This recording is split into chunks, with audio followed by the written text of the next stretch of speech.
Sonor Books presenta Las aventuras de Sherlock Holmes, el misterio de Copper Beeches. ¿El hombre que ama el arte por el arte?, comentó Sherlock Holmes dejando a un lado la hoja de anuncios del Daily Telegraph. Suele encontrar los placeres más intensos en sus manifestaciones más humildes y menos importantes. Me complace advertir, Watson, que hasta ahora ha captado usted esa gran verdad, y que en esas pequeñas crónicas de nuestros casos que ha tenido la bondad de redactar, debo decir que, embelleciéndolas en algunos puntos, no ha dado preferencia a las numerosas causas célebres y procesos sensacionales en los que he intervenido, sino más bien a incidentes que pueden haber sido triviales, pero que daban ocasión al empleo de las facultades de deducción y síntesis que he convertido en mi especialidad. Y, sin embargo, dije yo sonriendo, no me considero definitivamente absuelto de la acusación de sensacionalismo que se ha lanzado contra mis crónicas. Tal vez haya cometido un error, apuntó él, tomando una brasa con las pinzas y encendiendo con ellas la larga pipa de cerezo que sustituía a la de arcilla cuando se sentía más dado a la polémica que a la reflexión. Quizás se haya equivocado al intentar añadir color y vida a sus descripciones en lugar de limitarse a exponer los sesudos razonamientos de causa a efecto, que son en realidad lo único verdaderamente digno de mención del asunto. Me parece que en ese aspecto le he hecho a usted justicia. Comenté algo fríamente, porque me repugnaba la egolatría que, como había observado más de una vez, constituía un importante factor en el singular carácter de mi amigo. No es cuestión de vanidad o egoísmo, dijo él respondiendo, como tenía por costumbre, a mis pensamientos más que a mis palabras. Si reclamo plena justicia para mi arte, es porque se trata de algo impersonal, algo que está más allá de mí mismo. El delito es algo corriente. La lógica es una rareza. Por tanto, hay que poner el acento en la lógica y no en el delito. Usted ha degradado lo que debía haber sido un curso académico, reduciéndolo a una serie de cuentos. Era una mañana fría de principios de primavera, y después del desayuno nos habíamos sentado a ambos lados de un chispeante fuego en el viejo apartamento de Baker Street. Una espesa niebla se extendía entre las hileras de casas parduscas, y las ventanas de la acera de enfrente parecían borrones oscuros entre las densas volutas amarillentas. Teníamos encendida la luz de gas que caía sobre el mantel arrancando reflejos de la porcelana y el metal, pues aún no habían recogido la mesa. Sherlock Holmes se había pasado callado toda la mañana, zambulléndose continuamente en las columnas de anuncios de una larga serie de periódicos, hasta que por fin, renunciando aparentemente a su búsqueda, había emergido, no de muy buen humor, para darme una charla sobre mis defectos literarios. Por otra parte, comentó tras una pausa, durante la cual estuvo dándole chupadas a su larga pipa y contemplando el fuego, difícilmente se le puede acusar a usted de sensacionalismo cuando entre los casos por los que ha tenido la bondad de interesarse hay una elevada proporción que no tratan de ningún delito, en el sentido legal de la palabra. El asuntillo en el que intenté ayudar al rey de Bohemia, la curiosa experiencia de la señorita Mary Sutherland, el problema del hombre del labio retorcido y el incidente de la boda del noble, fueron todos ellos casos que escapaban al alcance de la ley. Pero, al evitar lo sensacional, me temo que puede usted haber bordeado lo trivial.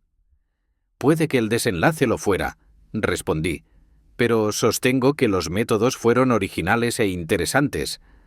Bah, querido amigo, ¿qué le importan al público, al gran público despistado, que sería incapaz de distinguir a un tejedor por sus dientes o a un cajista de imprenta por su pulgar izquierdo, los matices más delicados del análisis y la deducción? Aunque, la verdad, si es usted trivial, no es por culpa suya, porque ya pasaron los tiempos de los grandes casos.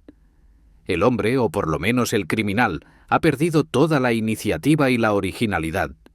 Y mi humilde consultorio parece estar degenerando en una agencia para recuperar lápices extraviados y ofrecer consejo a señoritas de internado. Creo que por fin hemos tocado fondo. Esta nota que he recibido esta mañana marca, a mi entender, mi punto cero. Léala. Me tiró una carta arrugada. Estaba fechada en Montagu Place la noche anterior y decía: Querido señor Holmes, tengo mucho interés en consultarle acerca de si debería o no aceptar un empleo de institutriz que se me ha ofrecido. Si no tiene inconveniente, pasaré a visitarle mañana a las 10:30. Suya afectísima, Violet Hunter. ¿Conoce usted a esta joven? Pregunté. De nada. Pues ya son las 10:30. Sí, y sin duda es ella la que acaba de llamar a la puerta. Quizá resulte ser más interesante de lo que usted cree. Acuérdese del asunto del carbunclo azul, que al principio parecía una fruslería y se acabó convirtiendo en una investigación seria. Puede que ocurra lo mismo en este caso. Ojalá sea así. Pero pronto saldremos de dudas, porque, o mucho me equivoco, o aquí la tenemos. Mientras él hablaba, se abrió la puerta y una joven entró en la habitación. Iba vestida de un modo sencillo, pero con buen gusto. Tenía un rostro expresivo e inteligente, pecoso como un huevo de chorlito, y actuaba con los modales desenvueltos de una mujer que ha tenido que abrirse camino en la vida. Estoy segura de que me perdonará que le moleste, dijo mientras mi compañero se levantaba para saludarla. Pero me ha ocurrido una cosa muy extraña y, como no tengo padres ni familiares a los que pedir consejo, pensé que tal vez usted tuviera la amabilidad de indicarme qué debo hacer. Siéntese, por favor, señorita Hunter. Tendré mucho gusto en hacer lo que pueda para servirla. Me di cuenta de que a Holmes le habían impresionado favorablemente los modales y la manera de hablar de su nuevo cliente. La contempló del modo inquisitivo que era habitual en él, y luego se sentó a escuchar su caso con los párpados caídos y las puntas de los dedos juntas. He trabajado 5 años como institutriz, dijo, en la familia del coronel Spence Monroe, pero hace 2 meses el coronel fue destinado a Halifax, Nueva Escocia, y se llevó a sus hijos a América, de modo que me encontré sin empleo. Puse anuncios y respondí a otros anuncios, pero sin éxito. Por fin empezó a acabárseme el poco dinero que tenía ahorrado y me devanaba los sesos sin saber qué hacer. Existe en el West End una agencia para institutrices muy conocida, llamada Westaways, por la que solía pasarme una vez a la semana para ver si había surgido algo que pudiera convenirme. Westaway era el apellido del fundador de la empresa, pero quien la dirige en realidad es la señorita Stopper. Se sienta en un pequeño despacho, y las mujeres que buscan empleo aguardan en una antesala y van pasando una a una. Ella consulta sus ficheros y mira a ver si tiene algo que pueda interesarlas. Pues bien, cuando me pasé por allí la semana pasada me hicieron entrar en el despacho como de costumbre, pero vi que la señorita Stopper no estaba sola. Junto a ella se sentaba un hombre prodigiosamente gordo, de rostro muy sonriente y con una enorme papada que le caía en pliegues sobre el cuello. Llevaba un par de gafas sobre la nariz y miraba con mucho interés a las mujeres que iban entrando. Al llegar yo, dio un salto en su asiento y se volvió rápidamente hacia la señorita Stopper. «Esta servirá», dijo. «No podría pedirse nada mejor. ¡Estupenda! ¡Estupenda!». Parecía entusiasmado y se frotaba las manos de la manera más alegre. Se trataba de un hombre de aspecto tan satisfecho que daba gusto mirarlo. «¿Busca usted trabajo, señorita?», preguntó. «Sí, señor». «¿Como institutriz?». «Sí, señor». «¿Y qué salario pide usted?». En mi último empleo en casa del coronel Spence Monroe cobraba 4 libras al mes. «¡Puf! Denigrante, sencillamente denigrante», exclamó elevando en el aire sus rollizas manos, como arrebatado por la indignación. «¿Cómo se le puede ofrecer una suma tan lamentable a una dama con semejantes atractivos y cualidades? «Es posible, señor, que mis cualidades sean menos de lo que usted imagina», dije yo. «Un poco de francés, un poco de alemán, música y dibujo». «¡Puf, puf!», exclamó. «Eso está fuera de toda duda. Lo que interesa es si usted posee o no el porte y la distinción de una dama. En eso radica todo. Si no los posee, entonces no está capacitada para educar a un niño que algún día puede desempeñar un importante papel en la historia de la nación. Pero si las tiene, ¿cómo podría un caballero pedirle que condescendiera a aceptar nada por debajo de 3 cifras? Si trabaja usted para mí, señora, comenzará con un salario de 100 libras al año. Como podrá imaginar, señor Holmes, estando sin recursos como yo estaba, aquella oferta me pareció casi demasiado buena para ser verdad. Sin embargo, el caballero, advirtiendo tal vez mi expresión de incredulidad, abrió su cartera y sacó un billete. «Es también mi costumbre», dijo sonriendo del modo más amable, hasta que sus ojos quedaron reducidos a 2 ranuras que brillaban entre los pliegues blancos de su cara. «Pagar medio salario por adelantado a mis jóvenes empleadas para que puedan hacer frente a los pequeños gastos del viaje y el vestuario». Me pareció que nunca había conocido a un hombre tan fascinante y tan considerado. Como ya tenía algunas deudas con los proveedores, aquel adelanto me venía muy bien. Sin embargo, toda la transacción tenía un algo de innatural que me hizo desear saber algo más antes de comprometerme. «¿Puedo preguntar dónde vive usted, señor?», dije. «En Hampshire, un lugar encantador en el campo, llamado Copper Beeches, 5 millas más allá de Winchester. Es una región preciosa, querida señorita, y la vieja casa de campo es sencillamente maravillosa. ¿Y mis obligaciones, señor? Me gustaría saber en qué consistirían». Un niño. Un pillastre delicioso, de solo 6 años.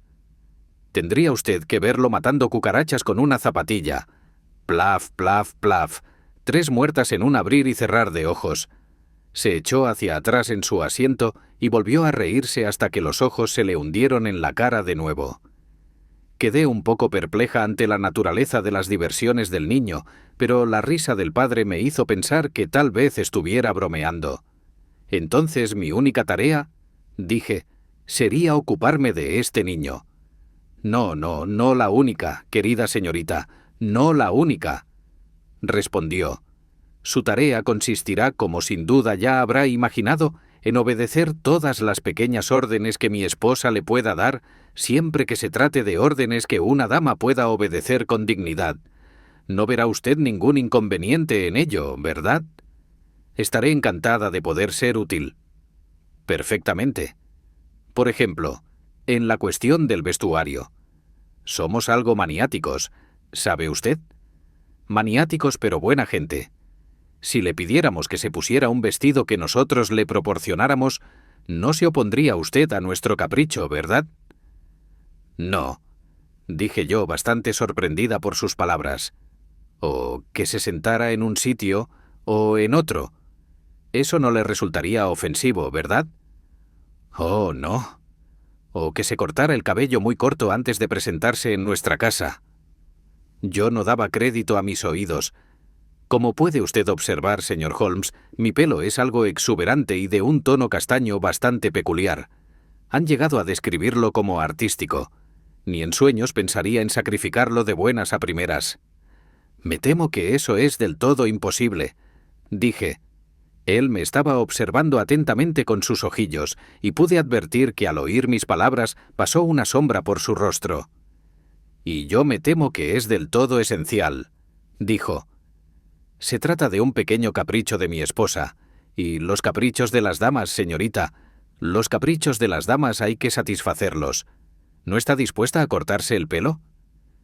«No, señor, la verdad es que no», respondí con firmeza.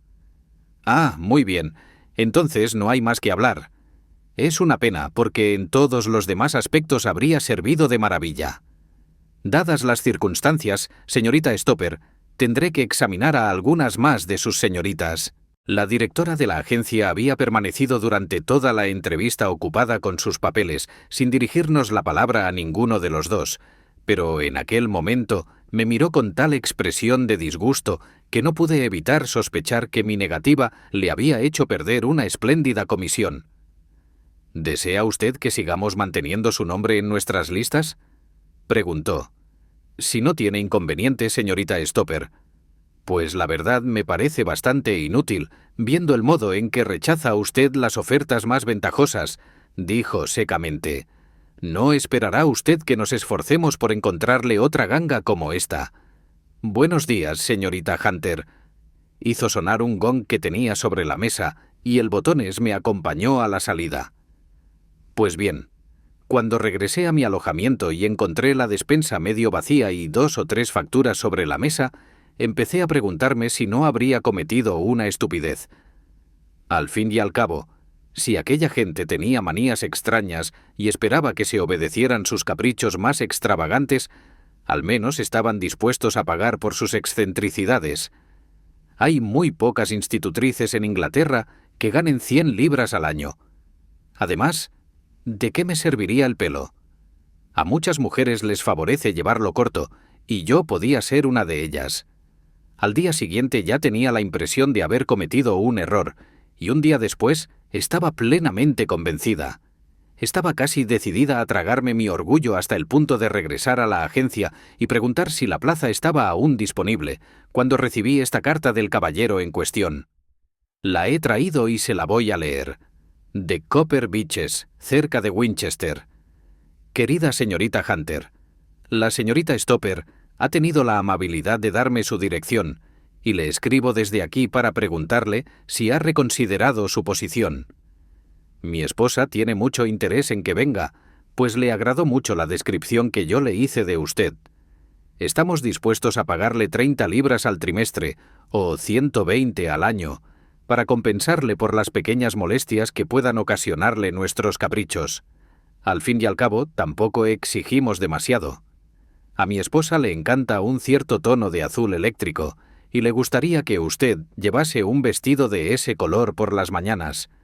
Sin embargo, no tiene que incurrir en el gasto de adquirirlo, ya que tenemos uno perteneciente a mi querida hija Alice, actualmente en Filadelfia, que creo que le sentaría muy bien. En cuanto a lo de sentarse en un sitio o en otro, o practicar los entretenimientos que se le indiquen, no creo que ello pueda ocasionarle molestias. Y con respecto a su cabello, no cabe duda de que es una lástima, especialmente si se tiene en cuenta que no pude evitar fijarme en su belleza durante nuestra breve entrevista. Pero me temo que debo mantenerme firme en este punto, y solamente confío en que el aumento de salario pueda compensarle de la pérdida. Sus obligaciones en lo referente al niño son muy llevaderas. Le ruego que haga lo posible por venir. Yo la esperaría con un coche en Winchester. Hágame saber en qué tren llega. Suyo afectísimo, Jeffro Rucastle. Esta es la carta que acabo de recibir, señor Holmes, y ya he tomado la decisión de aceptar. Sin embargo, me pareció que antes de dar el paso definitivo debía someter el asunto a su consideración. Bien, señorita Hunter, si su decisión está tomada, eso deja zanjado el asunto, dijo Holmes sonriente. ¿Usted no me aconsejaría rehusar? Confieso que no me gustaría que una hermana mía aceptara ese empleo. ¿Qué significa todo esto, señor Holmes? Ah, carezco de datos. No puedo decirle. ¿Se ha formado usted alguna opinión? Bueno, a mí me parece que solo existe una explicación posible. El señor Rucastle parecía ser un hombre muy amable y bondadoso. ¿No es posible que su esposa esté loca? ¿Que él desee mantenerlo en secreto por miedo a que la internen en un asilo y que le siga la corriente en todos sus caprichos para evitar una crisis? Es una posible explicación. De hecho, tal como están las cosas, es la más probable. Pero, en cualquier caso, no parece un sitio muy adecuado para una joven. Pero, ¿y el dinero, señor Holmes? ¿Y el dinero? Sí, desde luego, la paga es buena. Demasiado buena. Eso es lo que me inquieta. ¿Por qué iban a darle 120 al año cuando tendrían institutrices para elegir por 40? Tiene que existir una razón muy poderosa. Pensé que si le explicaba las circunstancias, usted lo entendería si más adelante solicitara su ayuda. Me sentiría mucho más segura sabiendo que una persona como usted me cubre las espaldas. Oh, puede irse convencida de ello. Le aseguro que su pequeño problema promete ser el más interesante que se me ha presentado en varios meses. Algunos aspectos resultan verdaderamente originales. Si tuviera usted dudas o se viera en peligro... ¿Peligro? ¿En qué peligro está pensando? Holmes meneó la cabeza muy serio. Si pudiéramos definirlo, dejaría de ser un peligro, dijo. Pero a cualquier hora, de día o de noche, un telegrama suyo me hará acudir en su ayuda. Con eso me basta. Se levantó muy animada de su asiento, habiéndose borrado la ansiedad de su rostro. «Ahora puedo ir a Hampshire mucho más tranquila. Escribiré de inmediato al señor Rucastle. Sacrificaré mi pobre cabellera esta noche y partiré hacia Winchester mañana». Con unas frases de agradecimiento para Holmes, nos deseó buenas noches y se marchó presurosa. «Por lo menos», dije mientras oíamos sus pasos rápidos y firmes escaleras abajo, «parece una jovencita perfectamente capaz de cuidar de sí misma». «Y le va a hacer falta», dijo Holmes muy serio. «O mucho me equivoco, o recibiremos noticias suyas antes de que pasen muchos días». No tardó en cumplirse la predicción de mi amigo. Transcurrieron 2 semanas, durante las cuales pensé más de una vez en ella, preguntándome en qué extraño callejón de la experiencia humana se había introducido aquella mujer solitaria. El insólito salario, las curiosas condiciones, lo liviano del trabajo, todo apuntaba hacia algo anormal, aunque estaba fuera de mis posibilidades determinar si se trataba de una manía inofensiva o de una conspiración, si el hombre era un filántropo o un criminal. En cuanto a Holmes, observé que muchas veces se quedaba sentado durante media hora o más, con el ceño fruncido y aire abstraído, pero cada vez que yo mencionaba el asunto, él lo descartaba con un gesto de la mano. «Datos, datos, datos», exclamaba con impaciencia. «No puedo hacer ladrillos sin arcilla». Y, sin embargo, siempre acababa por murmurar que no le gustaría que una hermana suya hubiera aceptado semejante empleo. El telegrama que al fin recibimos llegó una noche, justo cuando yo me disponía a acostarme, y Holmes se preparaba para uno de los experimentos nocturnos en los que frecuentemente se enfrascaba. En aquellas ocasiones yo lo dejaba por la noche, inclinado sobre una retorta o un tubo de ensayo, y lo encontraba en la misma posición cuando bajaba a desayunar por la mañana. Abrió el sobre amarillo y, tras echar un vistazo al mensaje, me lo pasó. «Mire el horario de trenes en la guía», dijo, volviéndose a enfrascar en sus experimentos químicos. La llamada era breve y urgente. «Por favor, esté en el Hotel Black Swan de Winchester mañana a mediodía. No deje de venir. No sé qué hacer. Hunter». «¿Viene usted conmigo?» «Me gustaría». «Pues mire el horario. Hay un tren a las 9:30», dije consultando la guía. «Llega a Winchester a las 11:30. Nos servirá perfectamente. Quizás sea mejor que aplace mi análisis de las acetonas, porque mañana puede que necesitemos estar en plena forma». A las 11 de la mañana del día siguiente nos acercábamos ya a la antigua capital inglesa. Holmes había permanecido todo el viaje sepultado en los periódicos de la mañana, pero en cuanto pasamos los límites de Hampshire, los dejó a un lado y se puso a admirar el paisaje. Era un hermoso día de primavera, con un cielo azul claro, salpicado de nubecillas algodonosas que se desplazaban de oeste a este. Lucía un sol muy brillante, a pesar de lo cual el aire tenía un frescor estimulante que aguzaba la energía humana.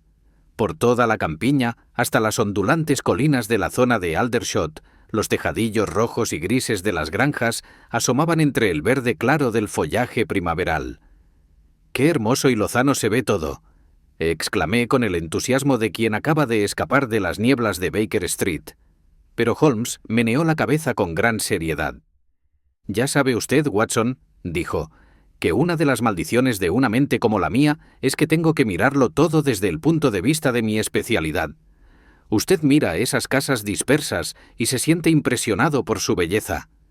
Yo las miro, y el único pensamiento que me viene a la cabeza es lo aisladas que están, y la impunidad con que puede cometerse un crimen en ellas». «¡Cielo santo!», exclamé. «¿Quién sería capaz de asociar la idea de un crimen con estas preciosas casitas? Siempre me han producido un cierto horror. Tengo la convicción, Watson, basada en mi experiencia, de que las callejuelas más sórdidas y miserables de Londres no cuentan con un historial delictivo tan terrible como el de la sonriente y hermosa campiña inglesa. Me horroriza usted, pero la razón salta a la vista. En la ciudad, la presión de la opinión pública puede lograr lo que la ley es incapaz de conseguir. No hay callejuela tan miserable como para que los gritos de un niño maltratado o los golpes de un marido borracho no despierten la simpatía y la indignación del vecindario. Y además, toda la maquinaria de la justicia está siempre tan a mano que basta una palabra de queja para ponerla en marcha, y no hay más que un paso entre el delito y el banquillo.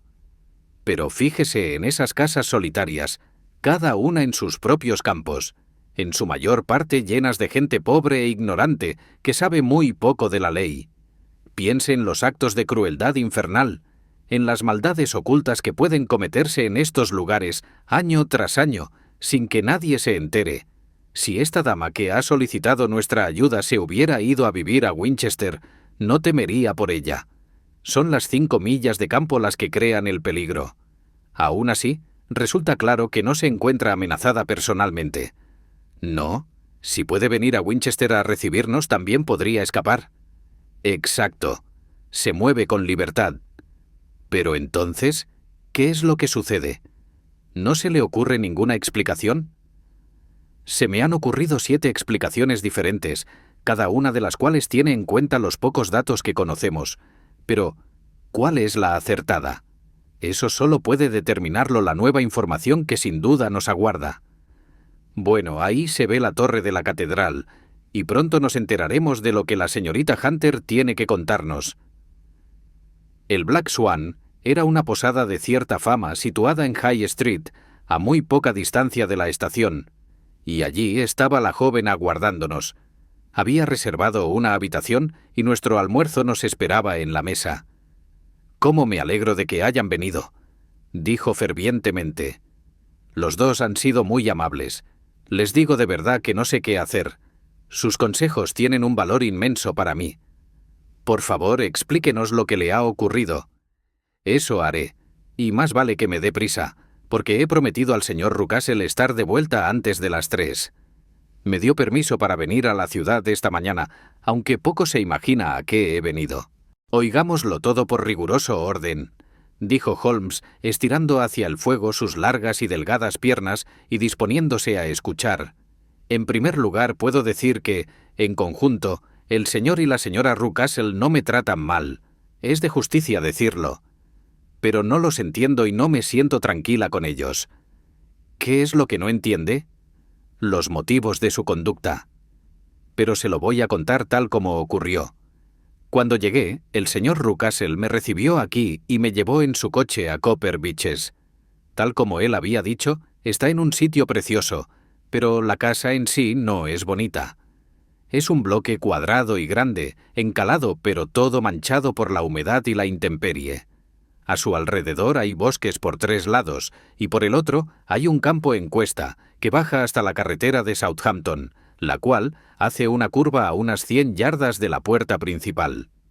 Este terreno de delante pertenece a la casa, pero los bosques de alrededor forman parte de las propiedades de Lord Southerton. Un conjunto de hayas cobrizas plantadas frente a la puerta delantera da nombre a la casa. El propio señor Rucastle, tan amable como de costumbre, conducía el carricoche, y aquella tarde me presentó a su mujer y al niño. La conjetura que nos pareció tan probable allá en su casa de Baker Street resultó falsa, señor Holmes. La señora Rucastle no está loca. Es una mujer callada y pálida, mucho más joven que su marido. No llegará a los 30 años cuando el marido no puede tener menos de 45.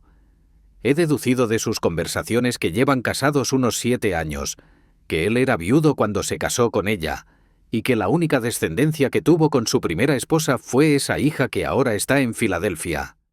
El señor Rucastle me dijo confidencialmente que se marchó porque no soportaba a su madrastra. Dado que la hija tendría por lo menos 20 años, me imagino perfectamente que se sintiera incómoda con la joven esposa de su padre. La señora Rucastle me pareció tan anodina de mente como de cara. No me cayó ni bien ni mal. Es como si no existiera. Se nota a primera vista que siente devoción por su marido y su hijito. Sus ojos grises pasaban continuamente del uno al otro, pendiente de sus más mínimos deseos y anticipándose a ellos si podía. Él la trataba con cariño, a su manera vocinglera y exuberante, y en conjunto parecían una pareja feliz. Y sin embargo, esta mujer tiene una pena secreta. A menudo se queda sumida en profundos pensamientos, con una expresión tristísima en el rostro. Más de una vez la he sorprendido llorando. A veces he pensado que era el carácter de su hijo lo que la preocupaba, pues jamás en mi vida he conocido criatura más malcriada y con peores instintos. Es pequeño para su edad, con una cabeza desproporcionadamente grande. Toda su vida parece transcurrir en una alternancia de rabietas salvajes e intervalos de negra melancolía. Su único concepto de la diversión parece consistir en hacer sufrir a cualquier criatura más débil que él, y despliega un considerable talento para el acecho y captura de ratones, pajarillos e insectos. Pero prefiero no hablar del niño, señor Holmes, que en realidad tiene muy poco que ver con mi historia. Me gusta oír todos los detalles, comentó mi amigo, tanto si le parecen relevantes como si no. Procuraré no omitir nada de importancia. Lo único desagradable de la casa, que me llamó la atención nada más llegar, es el aspecto y conducta de los sirvientes. Hay solo dos, marido y mujer.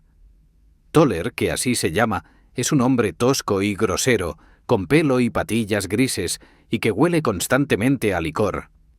Desde que estoy en la casa lo he visto 2 veces completamente borracho, pero el señor Rucastle parece no darse cuenta.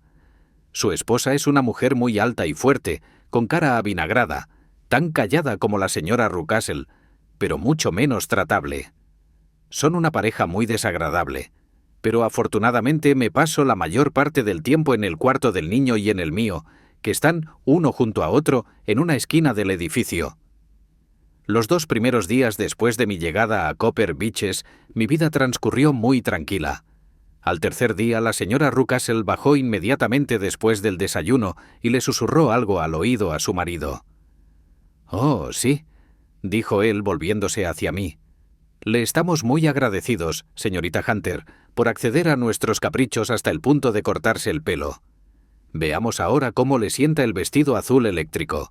Lo encontrará extendido sobre la cama de su habitación, y si tiene la bondad de ponérselo, se lo agradeceremos muchísimo». El vestido que encontré esperándome tenía una tonalidad azul bastante curiosa. El material era excelente, una especie de lana cruda, pero presentaba señales inequívocas de haber sido usado. No me habría sentado mejor ni aunque me lo hubieran hecho a la medida. Tanto el señor como la señora Rucastle se mostraron tan encantados al verme con él que me pareció que exageraban en su vehemencia. Estaban aguardándome en la sala de estar, que es una habitación muy grande, que ocupa la parte delantera de la casa, con 3 ventanales hasta el suelo. Cerca del ventanal del centro habían instalado una silla, con el respaldo hacia afuera. Me pidieron que me sentara en ella y, a continuación, el señor Rucastle empezó a pasear de un extremo a otro de la habitación, contándome algunos de los chistes más graciosos que he oído en mi vida. No se puede imaginar lo cómico que estuvo. Me reí hasta quedar agotada. Sin embargo, la señora Rucastle, que evidentemente no tiene sentido del humor, ni siquiera llegó a sonreír. Se quedó sentada con las manos en el regazo y una expresión de tristeza y ansiedad en el rostro. Al cabo de 1 hora, poco más o menos, el señor Rucastle comentó de pronto que ya era hora de iniciar las tareas cotidianas y que debía cambiarme de vestido y acudir al cuarto del pequeño Edward. 2 días después se repitió la misma representación, en circunstancias exactamente iguales. Una vez más me cambié de vestido, volví a sentarme en la silla y volví a partirme de risa con los graciosísimos chistes de mi patrón, que parece poseer un repertorio inmenso y los cuenta de un modo inimitable. A continuación, me entregó una novela de tapas amarillas y, tras correr un poco mi silla hacia un lado, de manera que mi sombra no cayera sobre las páginas, me pidió que le leyera en voz alta. Leí durante unos 10 minutos, comenzando en medio de un capítulo, y de pronto, a mitad de una frase, me ordenó que lo dejara y que me cambiara de vestido. ¿Puede usted imaginarse, señor Holmes, la curiosidad que yo sentía acerca del significado de estas extravagantes representaciones? Me di cuenta de que siempre ponían mucho cuidado en que yo estuviera de espaldas a la ventana, y empecé a consumirme de ganas de ver lo que ocurría a mis espaldas. Al principio me pareció imposible, pero pronto se me ocurrió una manera de conseguirlo. Se me había roto el espejito de bolsillo y eso me dio la idea de esconder un pedacito de espejo en el pañuelo. A la siguiente ocasión, en medio de una carcajada, me llevé el pañuelo a los ojos y con un poco de maña me las arreglé para ver lo que había detrás de mí. Confieso que me sentí decepcionada. No había nada. Al menos, esa fue mi primera impresión. Sin embargo, al mirar de nuevo me di cuenta de que había un hombre parado en la carretera de Southampton.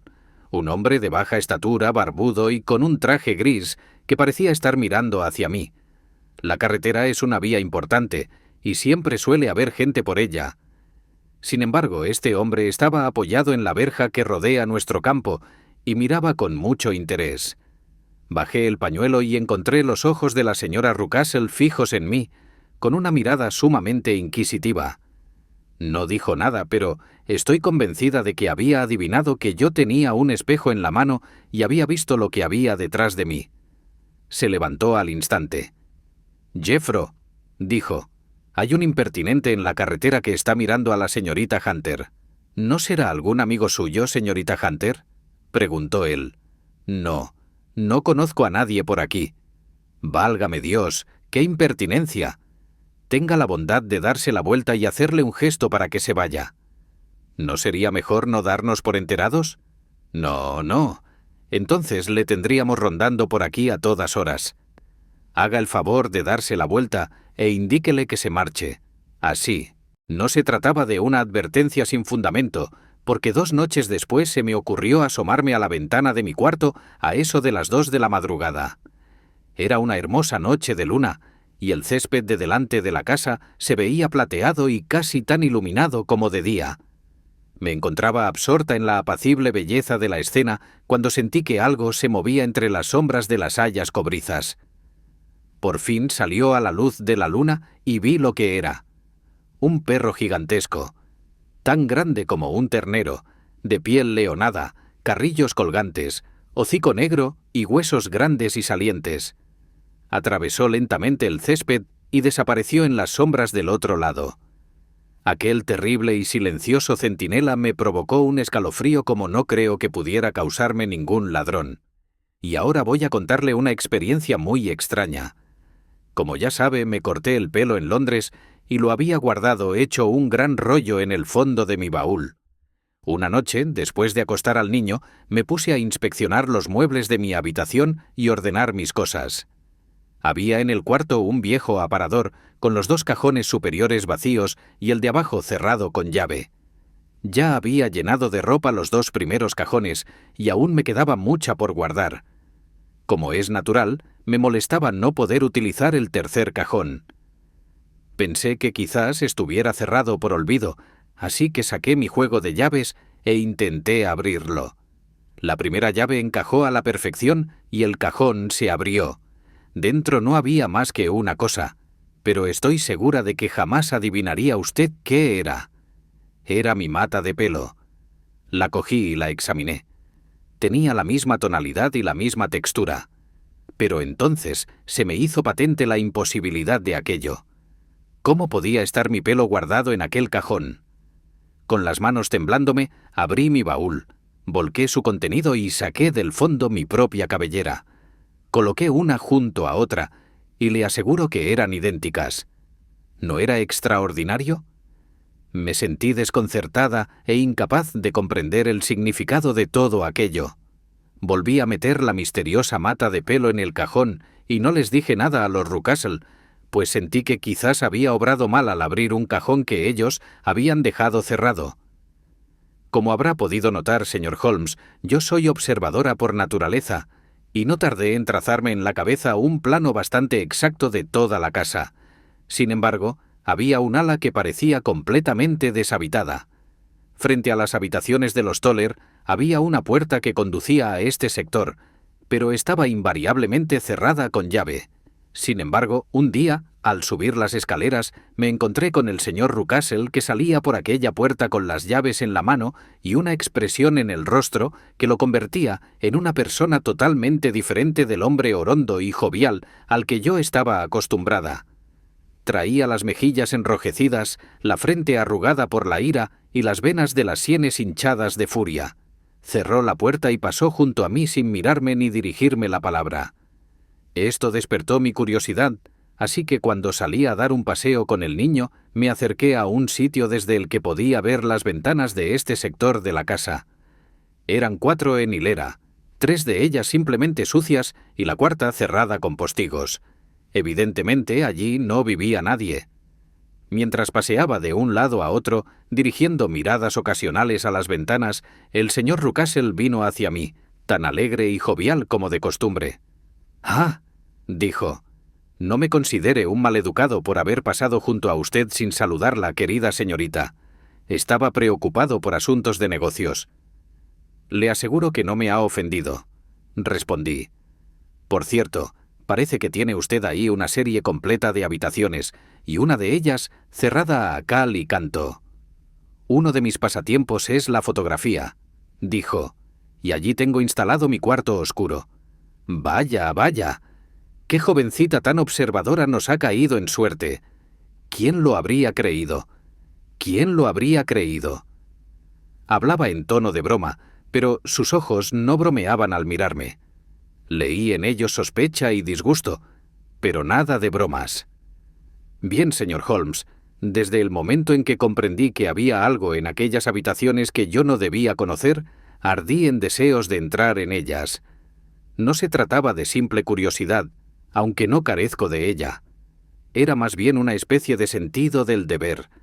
Tenía la sensación de que de mi entrada allí se derivaría algún bien. Dicen que existe la intuición femenina. Posiblemente era eso lo que yo sentía. En cualquier caso, la sensación era real, y yo estaba atenta a la menor oportunidad de traspasar la puerta prohibida. La oportunidad no llegó hasta ayer. Puedo decirle que, además del señor Rucastle, tanto Toller como su mujer tienen algo que hacer en esas habitaciones deshabitadas, y una vez vi a Toller entrando por la puerta con una gran bolsa de lona negra. Últimamente Toller está bebiendo mucho, y ayer por la tarde estaba borracho perdido, y cuando subí las escaleras encontré la llave en la puerta. Sin duda debió olvidarla allí. El señor y la señora Rucastle se encontraban en la planta baja y el niño estaba con ellos, así que disponía de una oportunidad magnífica. Hice girar con cuidado la llave en la cerradura, abrí la puerta y me deslicé a través de ella. Frente a mí se extendía un pequeño pasillo, sin empapelado y sin alfombra, que doblaba en ángulo recto al otro extremo. A la vuelta de esta esquina había 3 puertas seguidas. La primera y la tercera estaban abiertas, y las 2 daban a sendas habitaciones vacías, polvorientas y desangeladas, una con 2 ventanas y la otra solo con una, tan cubiertas de suciedad que la luz crepuscular apenas conseguía abrirse paso a través de ellas. La puerta del centro estaba cerrada, y atrancada por fuera con uno de los barrotes de una cama de hierro, uno de cuyos extremos estaba sujeto con un candado a una argolla en la pared, y el otro atado con una cuerda. También la cerradura estaba cerrada, y la llave no estaba allí. Indudablemente esta puerta atrancada correspondía a la ventana cerrada que yo había visto desde fuera, y sin embargo, por el resplandor que se filtraba por debajo, se notaba que la habitación no estaba a oscuras. Evidentemente había una claraboya que dejaba entrar la luz por arriba. Mientras estaba en el pasillo mirando aquella puerta siniestra y preguntándome qué secreto ocultaba, oí de pronto ruido de pasos dentro de la habitación y vi una sombra que cruzaba de un lado a otro en la pequeña rendija de luz que brillaba bajo la puerta. Al ver aquello, se apoderó de mí un terror loco e irrazonable, señor Holmes. Mis nervios, que ya estaban de punta, me fallaron de repente, di media vuelta y eché a correr.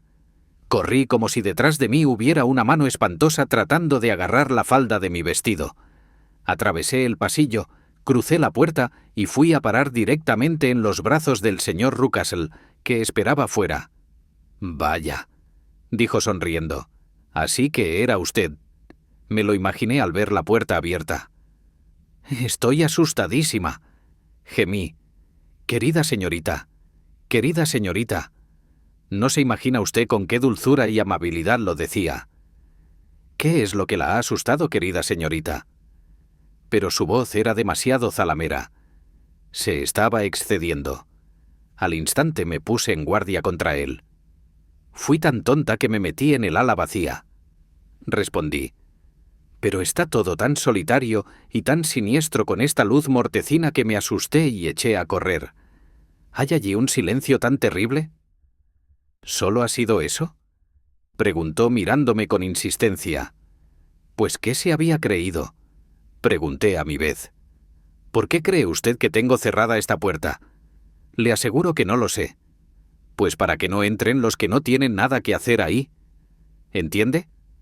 Seguía sonriendo de la manera más amistosa. «Le aseguro que de haberlo sabido». «Bien, pues ya lo sabe. Y si vuelve a poner el pie en este umbral». En un instante, la sonrisa se endureció hasta convertirse en una mueca de rabia y me miró con cara de demonio. «La echaré al mastín. Estaba tan aterrada que no sé ni lo que hice. Supongo que salí corriendo hasta mi habitación. Lo siguiente que recuerdo es que estaba tirada en mi cama, temblando de pies a cabeza. Entonces me acordé de usted, señor Holmes. No podía seguir viviendo allí sin que alguien me aconsejara. Me daba miedo la casa, el dueño, la mujer, los criados, hasta el niño. Todos me parecían horribles. Si pudiera usted venir aquí, todo iría bien. Naturalmente podría haber huido de la casa, pero mi curiosidad era casi tan fuerte como mi miedo. No tardé en tomar una decisión: enviarle a usted un telegrama. Me puse el sombrero y la capa, me acerqué a la oficina de telégrafos, que está como a media milla de la casa, y al regresar ya me sentía mucho mejor. Al acercarme a la puerta, me asaltó la terrible sospecha de que el perro estuviera suelto, pero me acordé de que Toller se había emborrachado aquel día hasta quedar sin sentido, y sabía que era la única persona de la casa que tenía alguna influencia sobre aquella fiera y podía atreverse a dejarla suelta. Entré sin problemas y permanecí despierta durante media noche de la alegría que me daba el pensar en verle a usted. No tuve ninguna dificultad en obtener permiso para venir a Winchester esta mañana, pero tengo que estar de vuelta antes de las 3, porque el señor y la señora Rucastle van a salir de visita y estarán fuera toda la tarde, así que tengo que cuidar del niño. Y ya le he contado todas mis aventuras, señor Holmes. Ojalá pueda usted decirme qué significa todo esto y, sobre todo, ¿qué debo hacer? Holmes y yo habíamos escuchado hechizados el extraordinario relato. Al llegar a este punto, mi amigo se puso en pie y empezó a dar zancadas por la habitación, con las manos en los bolsillos y una expresión de profunda seriedad en su rostro. ¿Está Toller todavía borracho?, preguntó. Sí, esta mañana oí a su mujer decirle a la señora Rucastle que no podía hacer nada con él. Eso está bien. ¿Y los Rucastle van a salir esta tarde? Sí. ¿Hay algún sótano con una buena cerradura? Sí, la bodega. Me parece, señorita Hunter, que hasta ahora se ha comportado usted como una mujer valiente y sensata. ¿Se siente capaz de realizar una hazaña más? No se lo pediría si no la considerara una mujer bastante excepcional. Lo intentaré. ¿De qué se trata? Mi amigo y yo llegaremos a Copper Beeches a las 7. A esa hora los Rucastle estarán fuera y Toller, si tenemos suerte, seguirá incapaz. Solo queda la señora Toller, que podría dar la alarma. Si usted pudiera enviarla a la bodega con cualquier pretexto y luego cerrarla con llave, nos facilitaría inmensamente las cosas. Lo haré. Excelente. En tal caso, consideremos detenidamente el asunto. Por supuesto, solo existe una explicación posible. La han llevado a usted allí para suplantar a alguien, y este alguien está prisionero en esa habitación. Hasta aquí resulta evidente. En cuanto a la identidad de la prisionera, no me cabe duda de que se trata de la hija, la señorita Alice Rucastle, si no recuerdo mal, la que le dijeron que se había marchado a América. Está claro que la eligieron a usted porque se parece a ella en la estatura, la figura y el color del cabello. A ella se lo habían cortado, posiblemente con motivo de alguna enfermedad, y, naturalmente, había que sacrificar también el suyo. Por una curiosa casualidad, encontró usted su cabellera. El hombre de la carretera era, sin duda, algún amigo de ella, posiblemente su novio. Y al verla a usted, tan parecida a ella y con uno de sus vestidos, quedó convencido, primero por sus risas y luego por su gesto de desprecio, de que la señorita Rucastle era absolutamente feliz y ya no deseaba sus atenciones. Al perro lo sueltan por las noches para impedir que él intente comunicarse con ella. Todo esto está bastante claro. El aspecto más grave del caso es el carácter del niño. «¿Qué demonios tiene que ver eso?», exclamé.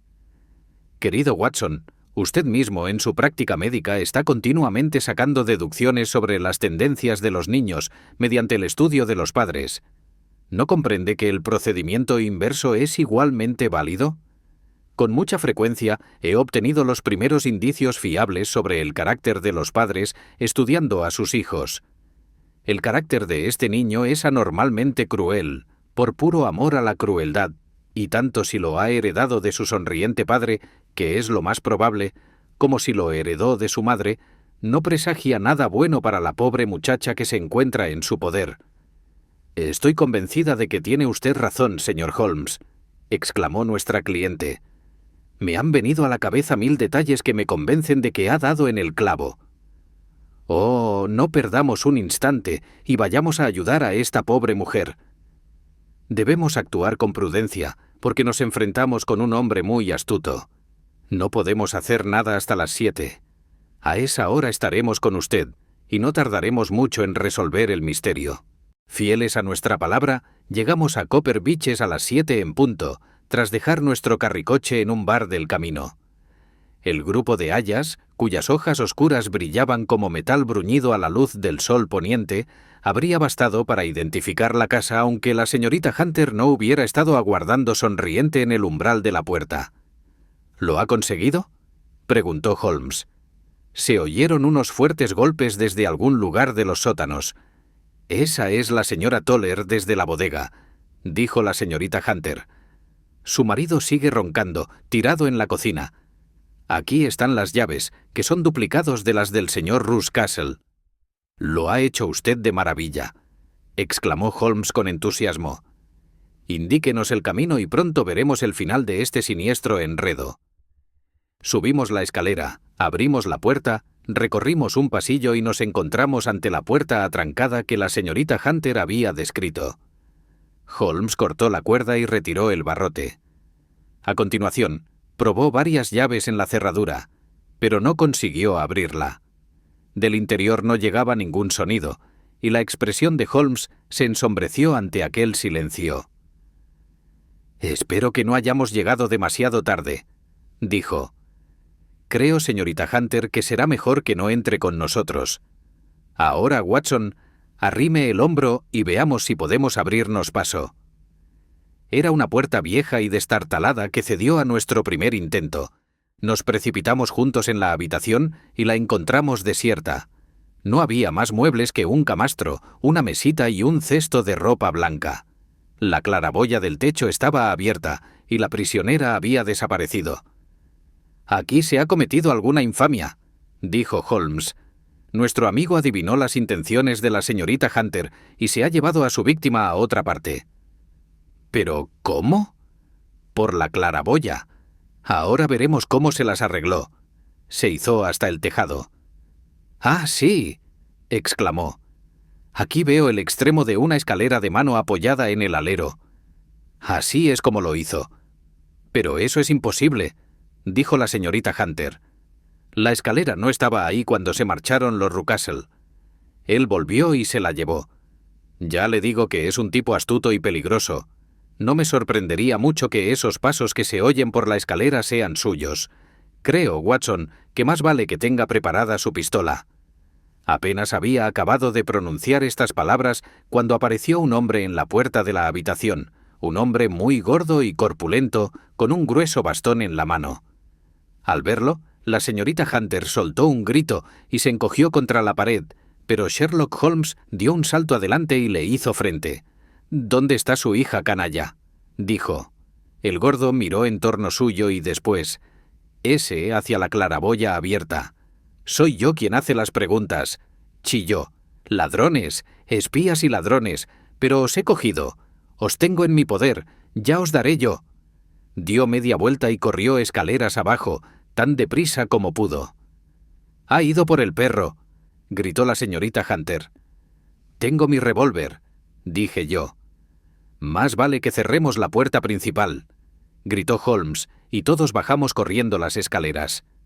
Apenas habíamos llegado al vestíbulo cuando oímos el ladrido de un perro y a continuación un grito de agonía, junto con un gruñido horrible que causaba espanto escuchar. Un hombre de edad avanzada, con el rostro colorado y las piernas temblorosas, llegó tambaleándose por una puerta lateral. «¡Dios mío!», exclamó. «Alguien ha soltado al perro y lleva 2 días sin comer. Deprisa, deprisa, o será demasiado tarde». Holmes y yo nos abalanzamos fuera y doblamos la esquina de la casa, con Toller siguiéndonos los pasos. Allí estaba la enorme y hambrienta fiera, con el hocico hundido en la garganta de Rucastle, que se retorcía en el suelo dando alaridos. Corrí hacia ella y le volé los sesos. Se desplomó con sus blancos y afilados dientes aún clavados en la papada del hombre. Nos costó mucho trabajo separarlos. Llevamos a Rucastle vivo, pero horriblemente mutilado, a la casa, y lo tendimos sobre el sofá del cuarto de estar. Tras enviar a Toller, que se había despejado de golpe, a que informara a su esposa de lo sucedido, hice lo que pude por aliviar su dolor. Nos encontrábamos todos reunidos en torno al herido cuando se abrió la puerta y entró en la habitación una mujer alta y demacrada. «¡Señora Toller!», exclamó la señorita Hunter. «Sí, señorita. El señor Rucastle me sacó de la bodega cuando volvió, antes de subir a por ustedes». «Ah, señorita. Es una pena que no me informara usted de sus planes, porque yo podía haberle dicho que se molestaba en vano».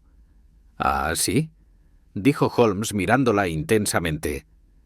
«Está claro que la señora Toller sabe más del asunto que ninguno de nosotros,